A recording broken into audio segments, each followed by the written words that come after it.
Just what was the message out there in the outfield? We'll see what we got.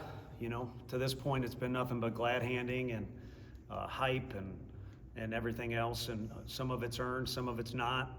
All of it's been positive, and there's a lot of negatives in this game, and there's a lot of negatives in competing. And so we'll see what we got between now and a quick turnaround. Tony, how much of that late was things you think y'all could have done better versus just a team that was making plays like ETSU was? I think a bunch of it was a team making plays, whether it's hitting the ball out of the ballpark or making plays on defense. There's a couple times they didn't make plays on defense that we could have taken advantage of and didn't fully do. But I think a lot of it is credit to them, and a lot of it is poor decisions by me, and it coming back to bite us a little bit. And then also some guys getting exposed from having a little bit of fear. What did Hunter do well in those two at-bats in the 7th and the 8th? I think just taking what he was going to get, I mean, that's easy to say when he hits it where the shift is, and then I believe with 2 strikes, but whatever, just kind of almost a pepperish swing and putting the ball in play and getting a couple RBIs out of it. You could flip it and say the other guys, or in other situations, we had guys trying to do too much with runners in scoring position or just runners on base, and he did a good job, which is what you expect out of a mature guy, is to have an understanding of what it takes to just get that job done, as opposed to having all that want to. I guess how important was Braden's outing, and what did you see from Binky in his return?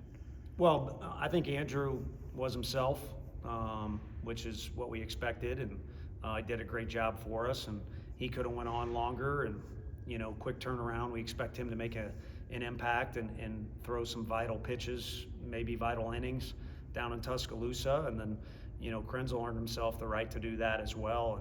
And he took ownership of the game too. He had every right to be, you want guys to want to be out there. He wasn't happy it was coming out of the game. And you look at it, if you just review the game and watch it on video or read the box score, it's easy to say should have left the guy in. What was the explanation you got from the umpires on the no interference call at second base? That there was obstruction, but not enough obstruction to go to the next base. I'll have to watch the video. I don't know exactly what went on, but there was obstruction, but the guy's got to run all the way to the base, which I'll have to watch the video. We got a freshman out there, and no one wants to win more than Manny, but also Manny's a freshman. He wants to be safe, so he doesn't want to do anything reckless. That was the explanation. Tony, I know that all the focus has been on Tuesday night, but you got Alabama coming up a short week. What do you know about that club? What are the challenges there? Just who their coach is, from having recruited him, and he, played under some guys that are here, even played with a guy that's here. So his leadership and his ability to get those guys to play together and play hard and have a plan is already been evident to us last year when we went down there and we lost the series. I don't see how it would change. We haven't, like every time we play on a Tuesday, we haven't taken a complete dive into that, but you kind of already know it going in. Returning guys that were a part of a winning team last year and new faces, that are a part of a winning team going on right now. So, and they went and did some work on the road last week. They'll be excited about getting back home and wanting to hold court there, or hold serve, however you want to say it. No, he gave up the homer there in the 10th, but did Tanner look better today than he did last weekend? Yeah, he looked great. He looks great, and I think if he throws a pitch ahead of that one, in the zone, it's a little bit different. And I don't think he did it in that situation, but a couple times we got exposed. We got to a 3-2 count, and guys kind of, tried to place it in there. I don't think he did that. I think the guy just took a good swing, and he was throwing the ball in outstanding fashion. So it's disappointing that on the box score it looks like a negative night for him. I can't, we can't babysit these guys. I'm going to have to babysit myself, to help the team in the best way possible. So for him, he just needs to look at it and realize you're exactly right. The last 3 times he's thrown the ball, that was the best time. So just keep pushing forward, because he's another guy that in Tuscaloosa will have some vital pitches thrown and maybe vital innings. Coach, you said after the win on Sunday, be excited about what you ask for. Got your first loss here. What's the message to the team? What are you hoping they take the most out of this loss? Well, I hope it allows us to get back to the work, because if I'm seeing stuff, then they're seeing that times 10 of, this, that, how great you are, and The league is great, but I don't want to speak for anybody. No one's great yet. It's too early in the year.